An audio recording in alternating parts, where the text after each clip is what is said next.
जय हिंद दोस्तों, नमस्कार। कैसे हैं आप? उम्मीद करता हूँ आप सब बहुत अच्छे होंगे, जहाँ भी होंगे स्वस्थ होंगे। दोस्तों आज मैं BA programme 5th semester Delhi university का पॉलिटिकल साइंस डिसिप्लिन का सिलेबस आप लोगों से डिस्कस करूँगा। दोस्तों क्योंकि मेरे पास कुछ ब्लाइंड फ्रेंड्स के मैसेज आया, तो उन्होंने मेरे से रिक्वेस्ट की कि मुझे सिलेबस बता दिया जाए।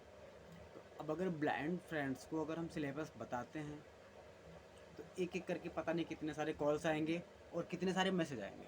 अब हम हर एक को हर बार तो बता नहीं सकते, इसीलिए मैं बेसिकली ये वीडियो तो उन्हीं के लिए बना रहा हूँ। लेकिन फिर भी अगर क्योंकि डिफरेंट डिफरेंट टाइप से सिलेबस ढूंढेंगे लड़के, इससे बेटर है कि सभी लोग सिलेबस इसी में देख लें। तो फ्रेंड्स, अब मैं जो 5th semester Delhi university BA programme जो पॉलिटिकल साइंस है, पहली बात जो बुक का नाम होता है themes in comparative political theory. Themes in comparative political theory. अब ये तो आप समझ गए होंगे कि ये पॉलिटिकल साइंस के कुछ जो थीम्स हैं उस पर बात करी जाएगी इस पर। अब इस पे हम अगर स्टार्टिंग से बात करें तो इसमें कई सारे टॉपिक और सिलेबस हैं, 12 चैप्टर्स हैं इसमें। अब उन 12 चैप्टर्स में से स्टार्टिंग के कुछ चैप्टर्स हैं जिनके बाद जिसके बारे में सिर्फ हमें ये बताया गया कि नहीं ये टॉपिक है। डिफरेंट डिफरेंट टाइप्स हैं, मतलब जैसे हमारा जो अधिकार है, अधिकारों पर किसी दूसरे व्यक्ति को दिखाया गया है। स्वतंत्रता पर किसी दूसरे व्यक्ति के विचार दिखाए गए हैं। असमानता पर किसी दूसरे व्यक्ति के विचार दिखाए गए हैं। और ये विचार हमारे लिए बहुत महत्वपूर्ण है। जो आज हमें right to freedom, right to liberty, right to life, मतलब जीने का अधिकार, स्वतंत्रता का अधिकार, भोजन करने का अधिकार, ये सारे अधिकार हैं, हम इन पर बात करेंगे। इस जो बुक है, जो themes in comparative political theory है, इसमें हम इन चीज़ों पर बात करेंगे। तो ये 3 पार्ट्स में डिवाइड है। एक में हमें स्टार्टिंग के जो पार्ट्स हैं वो destructive features of Indian and western political thoughts, उनके बारे में बात करनी है। फिर उसके बाद हमें दिखाया गया है western thoughts, thinkers and themes.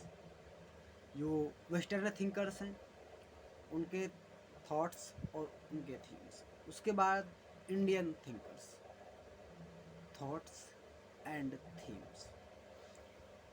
अब हम बुक के जो 12 चैप्टर्स हैं, 12 में से अगर पहले चैप्टर की बात करें तो जो पहला चैप्टर है वो इंट्रोडक्शन है। दूसरा चैप्टर है उसमें भारतीय एवं पाश्चात्य राजनीतिक चिंतन की विशिष्ट विशेषताएं। उसके बाद जो अगला चैप्टर है वो नागरिकता पर अरस्तू के विचार हैं, बहुत महत्वपूर्ण चैप्टर है। जो अगला है वो अधिकारों पर लॉक, एक जॉन लॉक नाम के थिंकर थे, उनको जो मैं अभी राइट्स की बात कर रहा था, right to life, right to freedom, right to liberty, इन सभी के बारे में हम पढ़ेंगे। जॉन लॉक के सिद्धांत बहुत महत्वपूर्ण ये भी है। फिर असमानता पर रूसो, अब हम रूसो के असमानता पर विचार पढ़ेंगे। समाज में कितनी असमानता है, लोगों के साथ क्या क्या दुर्व्यवहार किए जाते हैं, रूसो ने इस बारे में हमें बताया। उसके बाद स्वतंत्रता एवं लोकतंत्र पर J.S. मिल, ये भी एक पॉलिटिकल थिंकर्स हैं, पॉलिटिकल फिलासफर हैं। हम इनके बारे में जानेंगे, इनके जो रूल्स हैं। और उसके बाद राज्य पर मार्क्स एवं बकुनिन, स्टेट्स कैसा होना चाहिए, स्टेट होता क्या है, एक राज्य कैसा होना चाहिए, राज्य होता कैसा है। बेसिकली जो पॉलिटिकल साइंस में स्टेट वर्ड का यूज किया जाता है वो एक पूरी कंट्री के लिए किया जाता है। स्टेट का मतलब राज्य, और राज्य का मतलब ही एक देश से होता है। अगर हम पॉलिटिकल साइंस में कहीं स्टेट या राज्य शब्द का मतलब सुनते भी हैं तो हम उसका मतलब समझेंगे ये एक देश की बात हो रही है। उसके बाद अब हम आते हैं इंडियन थिंकर्स पे। जो पहला है राज्य पर कौटिल्य, एक देश को कैसा होना चाहिए, एक राज्य, उस पर कौटिल्य के विचार। अब स्वराज्य पर तिलक एवं गांधी जो स्वराज्य था, पूर्ण स्वराज्य की मांग की जा रही थी हमारे फ्रीडम फाइटर्स के द्वारा, तो स्वराज कैसा होना चाहिए। स्वराज पर तिलक एवं गांधी के विचार, इसको अगर हमें और अच्छी तरह से समझना है तो एक हिंद स्वराज नाम की बुक आती है। अभी पॉलिटिकल साइंस में एक नॉन डिपार्टमेंटल पेपर होता है, रीडिंग गांधी। अगर हम नॉन डिपार्टमेंटल में रीडिंग गांधी ले लेते हैं तो हमें उसमें हिंद स्वराज बुक मिल जाएगी। अगर उसमें नहीं है तो अगर आप मेरे से कहेंगे, आप मुझे मैसेज करें व्हाट्सएप पे, मैं आपको बुक भेज दूंगा। उसको अगर आप पढ़ेंगे तो आपको स्वराज का मतलब बहुत अच्छे से समझ में आ जाएगा। उसके बाद सामाजिक न्याय पर अंबेडकर एवं लोहिया।